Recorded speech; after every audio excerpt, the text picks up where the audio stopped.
नमस्कार दोस्तों, आज हम आपके लिए दुर्गा महिमा की एक पावन कथा लेकर आए हैं। दुर्गा महिमा की यह पावन लोक कथा नवरात्रि में अवश्य सुने। कौशल देश में सुशील नाम का एक निर्धन ब्राह्मण रहता था। प्रतिदिन मिलने वाली भिक्षा से वह अपने परिवार का भरण पोषण करता था। उसके कई बच्चे थे। प्रातःकाल वह भिक्षा लेने घर से निकलता और सायंकाल लौट आता था।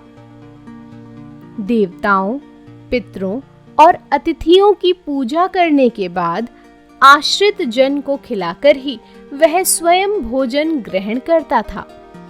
इस प्रकार भिक्षा को वह भगवान का प्रसाद समझकर स्वीकार करता था। इतना दुखी होने पर भी वह दूसरों की सहायता के लिए सदैव तत्पर रहता था। यद्यपि उसके मन में अपार चिंता रहती थी, तथापि वह सदैव धर्म कर्म में लगा रहता था। अपनी इंद्रियों पर उसका पूर्ण नियंत्रण था। वह सदाचारी, धर्मात्मा और सत्यवादी था। उसके हृदय में कभी क्रोध, अहंकार और ईर्ष्या जैसे तुच्छ विकार उत्पन्न नहीं होते थे। एक बार उसके घर के निकट सत्यव्रत नामक एक तेजस्वी ऋषि आकर ठहरे। वे एक प्रसिद्ध तपस्वी थे। मंत्रों और विद्याओं का ज्ञाता उनके समान आसपास दूसरा कोई नहीं था। शीघ्र ही अनेक व्यक्ति उनके दर्शनों को आने लगे। सुशील के हृदय में भी उनसे मिलने की इच्छा जागृत हुई और वह उनकी सेवा में उपस्थित हुआ। सत्यव्रत को प्रणाम कर वह बोला, ऋषिवर, आपकी बुद्धि अत्यंत विलक्षण है। आप अनेक शास्त्रों, विद्याओं और मंत्रों के ज्ञाता हैं।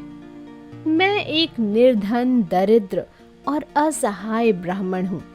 कृपया मुझे बताएं कि मेरी दरिद्रता किस प्रकार समाप्त हो सकती है।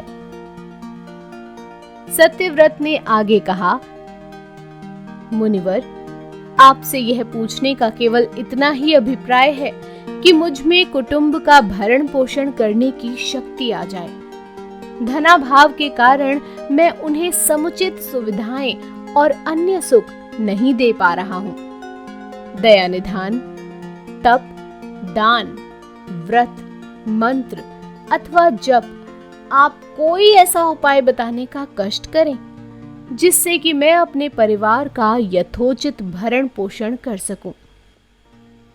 मुझे केवल इतने ही धन की अभिलाषा है जिससे कि मेरा परिवार सुखी हो जाए। सत्यव्रत ने सुशील को भगवती दुर्गा की महिमा बताते हुए नवरात्रि व्रत करने का परामर्श दिया। सुशील ने सत्यव्रत को अपना गुरु बनाकर उनसे माया बीज नामक भुवनेश्वरी मंत्र की दीक्षा ली।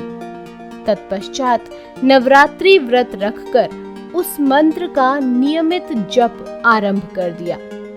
उसने भगवती दुर्गा की श्रद्धा और भक्ति पूर्वक आराधना की। 9 वर्षों तक प्रत्येक नवरात्रि में वह भगवती दुर्गा के माया बीज मंत्र का निरंतर जप करता रहा।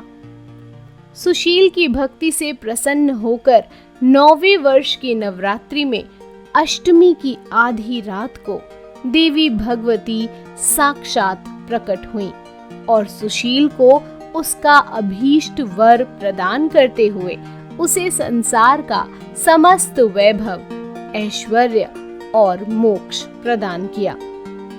इस प्रकार भगवती दुर्गा ने प्रसन्न होकर अपने भक्त सुशील के सभी कष्टों को दूर कर दिया और उसे अतुल धन संपदा, मान सम्मान और समृद्धि प्रदान की। दोस्तों, इस कहानी से हमें यह शिक्षा मिलती है कि किसी भी कार्य को श्रद्धा, भक्ति और निष्ठा से करने पर उसका फल सदैव अनुकूल ही प्राप्त होता है। तो दोस्तों, आज की ये वीडियो अगर आपको पसंद आए तो वीडियो को लाइक शेयर जरूर कीजिएगा। चैनल पर नए हो तो चैनल को सब्सक्राइब करना बिल्कुल मत भूलिएगा। धन्यवाद।